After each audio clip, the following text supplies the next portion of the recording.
Matuma GHSO. Saya diani ekopiemu enedwe ewo Tema eye bia ye frɛ ho no Mutima market a woton enua ye de si dan ahodo ewo ho no mo ana ne ejata na kase na atomu ewo ho a amanfo dodo na na won shop no eja no atre ama ahye asɛn enema na entwemu ekire efiri ho no mo eba etre se ebo eye dumienu ene awie yi na eja no starte ye na ne kwan ye fa so a eja ne ba ye de obiabra ni ho no mo a wonim ne a eja no ne fi ye so bi na sheda epa eja to baby anasa eye electric fault na de koba ye ne woni mu hu ane se eye store ba kwa eja atomu a ede gigigigi eno na ho eye enua ebienti eja no etre ye amasisi ade a shops ahodo na ne sika puduo papa ena na ni nyina anto enso na abro a eye adwadifo a wo ho hu se eja na start ehie na spread ede ekono eno woto nsa efre eye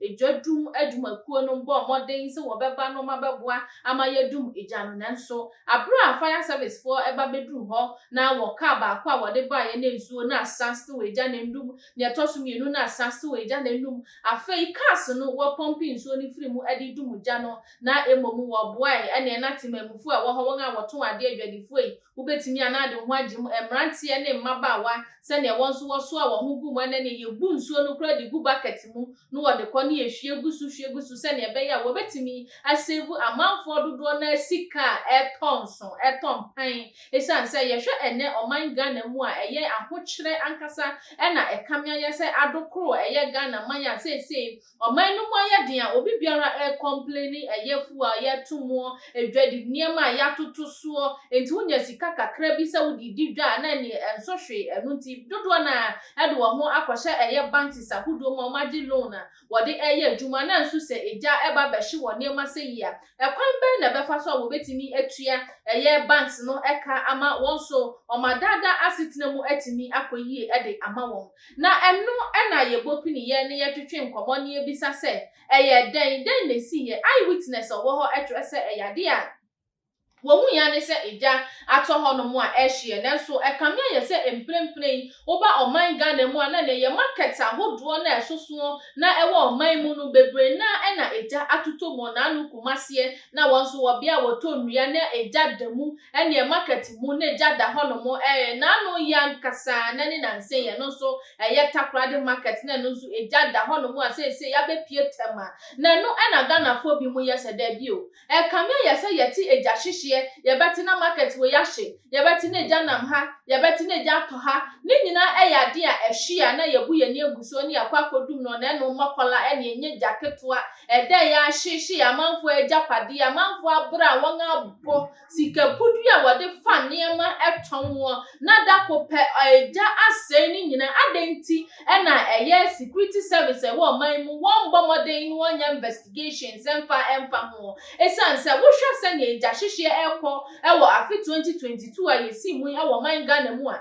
kamia yese bibi eta ye kira ekoso na mpanimfo ebu womani ede agusu a won pese wo behwehwe no mahu se eba no sen na si ye de benti na ye market ahodo na ema edi dwane mema nso di dwa wo ho no no mo ehwehwe na enu na nsem we beto dwa na Ghana fom se eje ya bramo eden na ekoso enti ye ni eye investigating team bia se at one time say esia wo hwehwe mu ewo man Ghana mu ana ye twenya mo bia tutuo ansa na ye hwehwe mu akwachi nipa no IDP social media so na wo tena chichi nkrofo fire service for mo tena se de mo nsa ahwe mo demini fam na eja to baby a ye frɛ mu a matumnika de aba empe bebre no mo beba kra na cars no ensuo animu mpo a ye de bedwum ho mo hwa mamanfo agapade asɛe mo hwa me no so mo de akwakoya amanyosɛm adenti na ye nyina wo Ghana mu na ho bambo a mo ka ho asɛm na busua na wotetie constitutions no ekyerɛ mo fa emmo Ghana fo ho ban na omagapade ɛsɛe enu nti wo sesesei die asi apem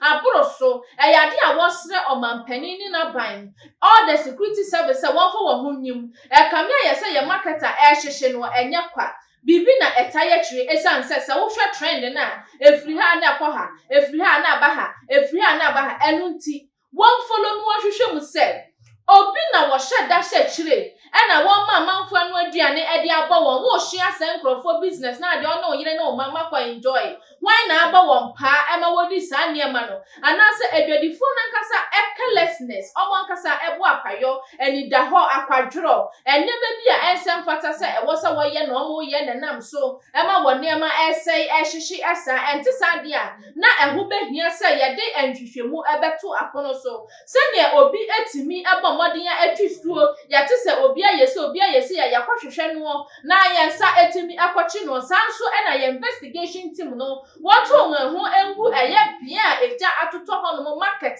eni asante mantem enkran ha takrade ene tema ne mpotem a eja ahwehwe ya manfo eja pade akakakakaka no wo momodin ya se wo behwehwem no mahu onipa ko bote etwe obi na aheda na obo apro ono de ompese obi bekoso na wo ye sa niema na ya momodin ache onipa ko na emra no ene ne disene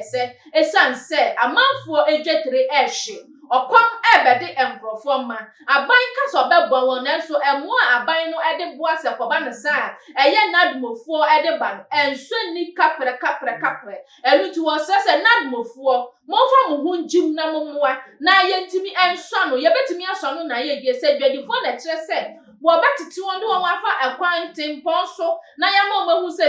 ni na mo ya ebeboa se na mo ya ebegma madwuma na koso ema ojahihye bia ema no na edwadifo no so mo ma mo ho kwan ne enkyere mo ne ebekasa ma mo nya no enya no na wasa mo ye esanso bi o pon adwuma kwa no waja ne light ne ade asisi so ne nyina ye niam bia etimi koso eye fire outbreak anoti na okotema bia ye frɛ ho no Tema market ayeto nnua hodo edwadi akese enya enya agrama manfo sika enedua me no kasa ahwe no edu twamu kra aha ena yede wo AC yede ani bedi atwe na ne befiri mu ababia nso yede aba besomo ye were all the social media platform no eso like ye video na share midin and Empress Ann emema nyina ka atwe ba ko pe hwe ho so ye makra.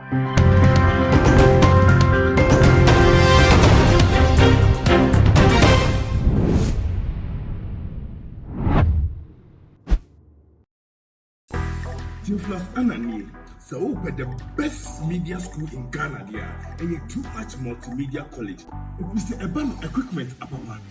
a church for a quadruple ewadisium, any air conditioned room there, a band media law, advertising, camera handling, and a marketing there. And then a location of a coffee pipe junction. Fanamba ne boasio, na wankasa frɛ. Na obi anada ma na me mo bi nkasa me frama. Wankasa frɛ, abati di.